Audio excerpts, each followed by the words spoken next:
Sir मेरा ये question था कि हम कोई भी जर्नी स्टार्ट करते हैं, लाइक कोई कम्पिटिटिव एग्ज़ाम के लिए प्रिपेयर करने की या स्टडी रिलेटेड, लेकिन जब आगे मूव करते हैं तो कोई भी हमारा वीक एरिया होता है या कंपटीशन देखते हैं तो डर लगता है कि और लोग हमसे बेटर हैं या हम नहीं अचीव कर पाएंगे। तो उस चीज़ को कैसे बीट करके अल्टीमेट गोल तक पहुंचना है? Good question. कितने चाहते हैं इसका आंसर दें? हाँ, सब चाहते हैं। पहली बात तो ये है कि मैं इस चीज़ पे बिलीव नहीं करता कि ये मत सोचो दूसरे क्या कर रहे हैं। हो सकता है मेरा ओपिनियन थोड़ा अलग हो, क्योंकि मैं ये कहता हूँ अगर आप आईआईटी, जेईई, नीट की या किसी भी कॉम्पिटिटिव एग्जाम्स की अगर आप प्रिपरेशन कर रहे हो तो ये मायने नहीं रखता आप कितनी मेहनत कर रहे हो, वहाँ ये मायने भी रखता है कि आपके साथ वाला कितनी मेहनत कर रहा है। तो इसका मैं एक छोटा सा रूल बनाता था अपने लिए, बड़ा सिंपल रूल है कि अलग तुम जब अगले 10 मिनट नहीं पढ़ रहे हो ना, तो इंडिया के 100 बच्चे तुमसे आगे निकल रहे हैं, फिर 10 मिनट नहीं पढ़े 100 बच्चे और आगे, 10 मिनट नहीं 100 बच्चे और आगे। तो मैं इस चीज़ का ट्रैक रखता था। जो आप कह रहे हो ना कि आपको एंड गोल तक पहुंचना है ना, तो बेटा एंड गोल ऐसा नहीं है कि एक लास्ट डेस्टिनेशन आपने फिक्स कर ली और आप चल दिए हो। जैसे मान लो अगर आपको सपोज कर लो आपको खाना बनाना है और टेस्टी पनीर की सब्जी खानी है, तो जिस टाइम आप प्याज काट रहे हो उस टाइम प्याज काटने के बारे में ही सोचोगे ना, है ना। उस टाइम आप नहीं सोचोगे पड़ोसी के घर में क्या बन रहा है। आपको अपनी सब्जी सबसे टेस्टी बनानी रहती है। फिर प्याज को एकदम बारीकी से काटा, अपने हिसाब से बेस्ट काटा। उसके बाद क्या किया आपने, आलू को काटा। आलू काटते वक्त प्याज काटने के बारे में नहीं सोच रहे, आगे की पनीर के बारे में सोच रहे। फिर पनीर को करते वक्त और कोई चीज़ नहीं सोच रहे। हाँ, पर पूरे टाइम दिमाग में ये है कि सब्जी अपनी सबसे बेस्ट बनी थी, ये पूरे टाइम चलता है। पर हर स्टेप को अपने आप में अलग रखना चाहिए। तो स्टेप वाइज प्रोसेस को ब्रेक करो। और दूसरों वाले में यही है कि जब भी तुम अपना 10-15 मिनट वेस्ट करो तो खुद को सजा दो, बोलो यार क्या कर रहा है यार तू। एक रूल बना लो अपना कि हर 10 मिनट जब वेस्ट कर रहे हैं 100 बच्चा अपन से आगे आना ही है। Sir, I'm in first year of college. I'm in Hansraj College and I'm pursuing economics honors.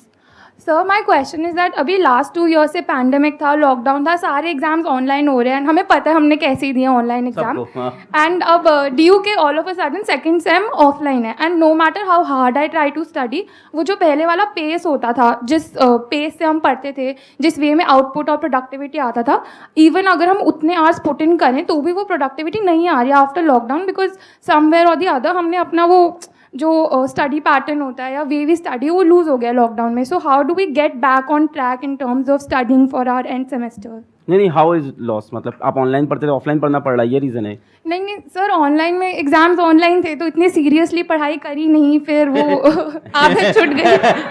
और बताओ डिटेल में, अब समझ में आ रहा है। सबको पता है मक्कारी से काम चल रहा था, अब मक्कारी बंद हो गई है।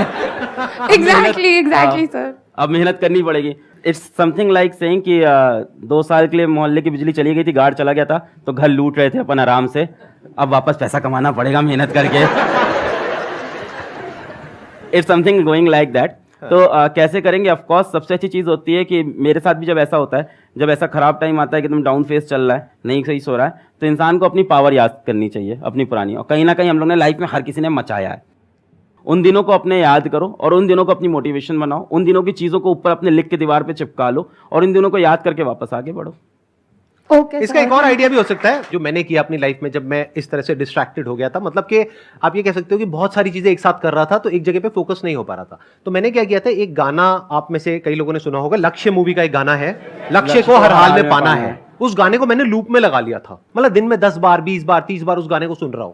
तो फिर क्या हुआ था कि माइंड कुछ दिन बाद वहां पर पूरी तरह से फोकस्ड हो गया था, वन पॉइंटेड हो गया था, दिमाग में और कोई थॉट ही नहीं आ रहा था, मतलब 1% भी कुछ और माइंड में चल ही नहीं रहा था। तो ये एक तरीका होता है, यानी कि आप क्या कर सकते हो कि अपनी वो जो पावर्स जो सर ने अभी बोली कि पुरानी पावर्स जो आप भूल गए हो उसको वापस से याद करने के लिए कुछ ऐसी फीलिंग, कुछ ऐसे इमोशंस अंदर ट्रिगर होने चाहिए जो फ्यूचर आपका जो भी गोल है उससे कनेक्टेड हो और पास्ट में जो आपकी पावर्स है उससे कनेक्टेड हो। और किसी भी गाने को सुनो, जरूरी नहीं है इसी गाने को सुनना है, किसी भी ऐसे गाने को सुनो जिसको सुन करके अंदर से एक जोश आता है कुछ करने का, तो फिर ऑटोमेटिकली आप एक अलग जोन में आ जाओगे। अभी वो जोन चेंज हो गया है आपका, अभी आप अपने एक अलग कंफर्ट जोन में चले गए हो, तो थोड़ा सा शुरू में एफर्ट डालना पड़ेगा, 1-2 महीना 3 महीना। जब एक बार वो एफर्ट आप डाल दोगे तो फिर ऑटोमेटिकली वो काम होने लग जाएगा। ये गाने वाला पॉइंट बहुत अच्छा, मैं ऐड ऑन करूंगा इससे जरूर से क्योंकि जब 2013-14 में मैं जा रहा था ऑफलाइन कोचिंग पढ़ाने, तो पूरे रास्ते कान में ईयरफोन होता था और मेरे 2 गाने थे बहुत एनर्जेटिक, जैसे सर ने लक्ष्य बताया, तो मेरे 2 गाने थे। पहला था आरंभ है प्रचंड, 2013-14 से, अभी बड़ा वायरल हो गया है,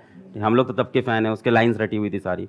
और वो गाना जैसे सर बता रहे हैं लूप में 10 बार 20 बार, तो you start imagining your self in that song, ऐसा टाइम आ जाता है, जो मन करे सो प्राण दे, जो मन करे सो प्राण ले, वही तो एक सर्वशक्तिमान है, विश्व की पुकार है, युद्ध ही तो वीर का। तो इंसान अपने आप को एकदम योद्धा समझ लेता है। And the second song was very very energetic and that was Shiv Tandav Stotram. तो वो तो एक अलग लेवल की एनर्जी देता है। तो ऑफ कोर्स बहुत अच्छी सेशन दी सर ने कि इस तरह की कोई अपने एनर्जेटिक सॉन्ग्स ले लो आप।